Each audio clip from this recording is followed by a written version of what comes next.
there guys, right before we jump into this video, I want to let you know that you can sign up for the Phronos Photo email list, and if you do so, I will send you a free guide to capturing motion in low light situations. Just look for this orange box over on phronosphoto.com. Jared Polin, phronosphoto.com, and Sigma just announced a brand new lens that is a first of its kind. They announced an 18-35 1.8. That's right, it's a 1.8 all the way through the zoom range. Instead of being a variable aperture lens where it changes from 18 to 35, at 18 it's 1.8, and at 35 millimeters it's 1.8. Now this lens is only for APS-C size sensors, so that's for the 1.5 crop factor or the 1.6 crop factor, which makes this lens a 27 millimeter to 52.5 millimeter zoom range. It kind of replaces any kit lens, or it should be a kit lens replacement on a DX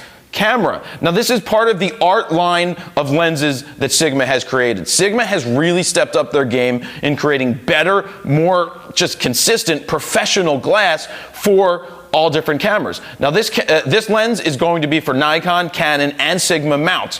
Now they didn't announce a price yet. If I'm going to guess a price of an 18 to 35 1.8 all the way through, I'm going to have to guess that it's going to be either $999 or $1,200, $1,199. I don't really know. They haven't put out a price. But being that it's only DX, it's kind of like, why would you put this on a DX camera and not create a full frame lens for the pros? Because a lot of people on the DX side may not want to spend a ton of money for a lens like this. Now, if you are staying on DX, if you are staying on a non-full frame body, then an 18 to 35 1.8 should be the starter lens. It should be the kit lens that you get.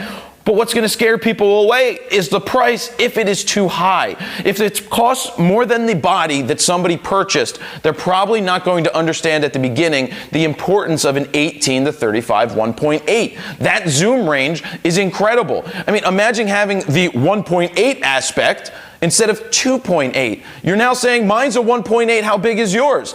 That is what's interesting. It's a wide aperture lens. It's a fixed 1.8, and that is something that is game-changing for lenses. We'll see if they're able to translate this into a full-frame lens someday, but remember that full frame is going to be a lot more expensive. If this lens can hit in, say, the $799 range, even that's expensive for a DX camera. A lot of people may not want to spend that money. I mean, I don't own a DX camera. Now, this would be a good lens probably for some video, but again, you're not really shooting video at 1.8, especially when you're hand holding and walking around. So it's going to be interesting to see what happens when I get to play with this lens and sniff it at Alan's camera. I will, and we'll bring you a lens review on a DX body, and we'll see what we think. So very interesting for Sigma to come out with an 18 to 35 1.8. The day that they come out with, or somebody comes out with a 70 to 200 f2 or 1.8 will be the day that we get some amazing pieces of glass. Sure, it will be really expensive, but this